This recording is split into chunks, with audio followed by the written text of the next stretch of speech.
Welcome back to the interview session we have here at the Quest International University. Today with us is Datuk Allan, who wrote the paper, The Emergence of the Philosophy of Practice in Pharmacy. Thank you, Datuk. Thank you. Being here with us, accepting My this pleasure. invitation. Thank you.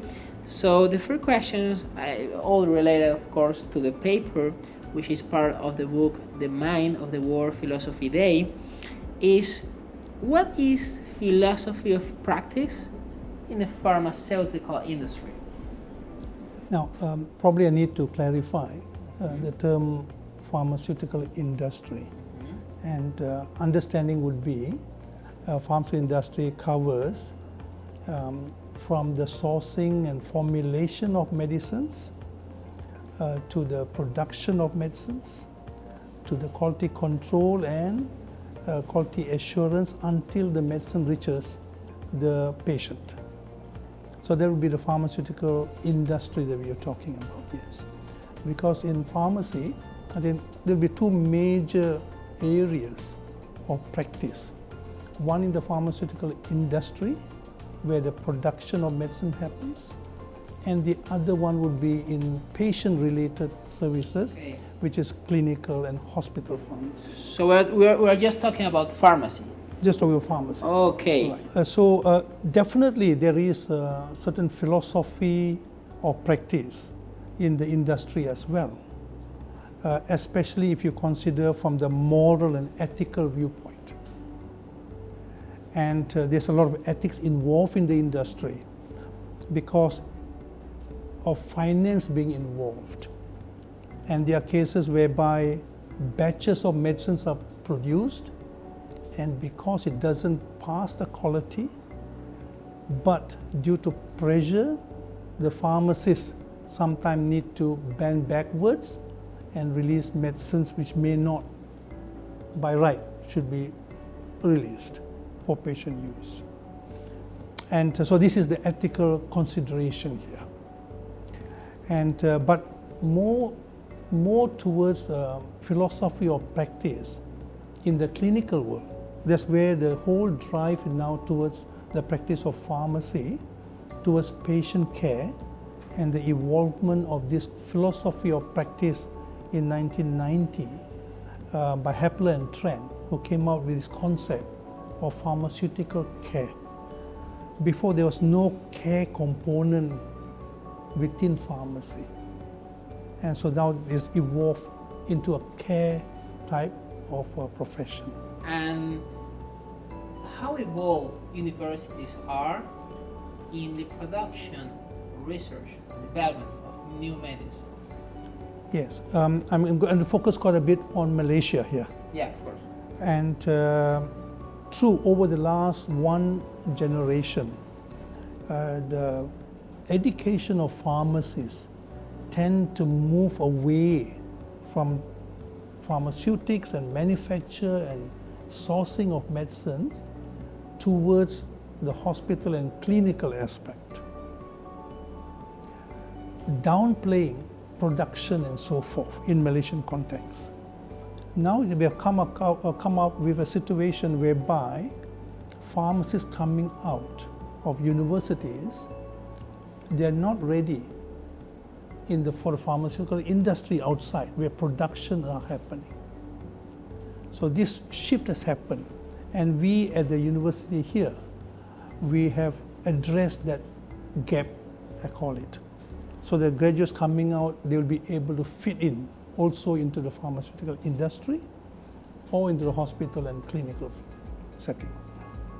And this shift of becoming more maybe complete when adding the attendance of the patients, right? Not only about creating medicine, Yes. but due to the attendance of patients. Does this threaten somehow medicine? The medical profession? The medical profession? Not really, because if I look at the spectrum of treatment of a patient and the doctor focusing on diagnosing and maybe determination of the medicine. The pharmacist then comes in with pharmaceutical care to ensure that the outcomes required for the patient. Say for example, is diabetes and you bring the blood sugar level to a certain level. To manage that patient and to ensure outcome and quality of life long has not been taken care of by the medical profession. That's where the pharmacists come in. So it's a very complementary and collaborative role which is evolving worldwide. You as the dean of the Pharmaceutical Faculty have a huge weight on your shoulder because you, as you have stated a few minutes ago, you helped to develop the philosophy of the practice of this field. And in the last decades, we can see many detractors of the industry stating that the pharmaceutical industry develops medicine not to cure but to relieve. So it is kind of, a scam that is being rolling, among the people. It's like a trend. Are you aware of this reality? It's just myth? Is it important to teach about this to your students so they can, become more aware about how to help, people and not to fall into this, I don't know if real or fake reality of the pharmaceutical industry? Now, this debate has been going on quite a while now, and certain notion coming through that pharmaceutical firms, and they are in the game of trying to come up with medicines whereby patients will have no choice but to completely rely on them for a long, long time. Mm-hmm. And it's not curative. But it's not that simple. Obviously, the pharmaceutical firms are there. They spend a lot of money to come up with new drugs and so on. Yes, and that is why they have a patent period so that they can recoup the investment they put in. That's all true. Now, but there's a certain element here. There are two types. One is the curative medicine. So if you have an infection and we give you an antibiotic, it will cure you. But we have got the lifelong diseases, which I think human beings are still grappling how to handle those, including why is it happening in the first place. So in the meantime, we'll need to address and manage those disease conditions with drugs. If we don't do it, the patient will die early. See, let's take for diabetes. And a patient who's diabetic obviously can't produce insulin. Now, if you can try all the life type of changes, exercise, diet, and so forth. And if all that doesn't work, you need to go on medication.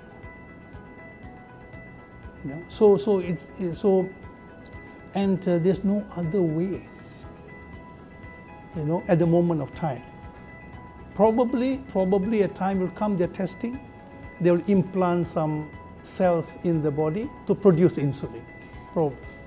Yeah, the important aspect of these questions is because, let's see, for instance, I had two relatives with cancer. With cancer, yeah. Yeah, one of them used drugs and died. The other one used natural, with this new holistic medicine and safe. Yeah. And it is part of the same question because people start to wonder how much trust or how much can I trust pharmaceutical? It's based on that because I understand, of course, there are drugs that can cure us. Yeah. The infection you said, or maybe there are some advances Even cancer, if you have certain type of cancers now, can be cured if you get it early in life. You can be cured, but we are still grappling with majority of cancer, whereby once you actually become late, it's very difficult to address the problem, and they're coming with different treatment modalities now. How to address it, and to go along the notion that pharmaceutical industry are there to fleece people, I think is not correct, and complementary medicine, we are mentioning about complementary medicine that can be helpful in cancer. That is true, and even in Malaysia we have got complementary divisions within the hospital to complement the Western medicine. Right. It is true, yeah. Right, so this is a fact, this is reality, and Yeah. you treat this topic with your students. Is it important for them to understand it? It's not important?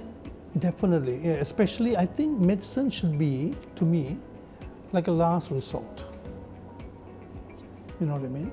In the sense that for many diseases you can try life changes, diet changes, but after all that, if it's not working, you have no choice but to go on medication. I understand that the first step is the medicine.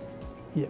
They should help people to change their style of life. Lifestyle, yeah. The lifestyle. Yeah. So when they fail, then pharmaceutics come, save the day. Absolutely. If you don't do that, what will happen is your life will be shortened. Yeah. No, I agree with you. Yeah. So how do the Pharmaceutical Faculty help to bridge peace and harmony in the world? Great. I think I'm going to talk from my own faculty. Sure. And I think we are fortunate that we have a faculty with many races inside there.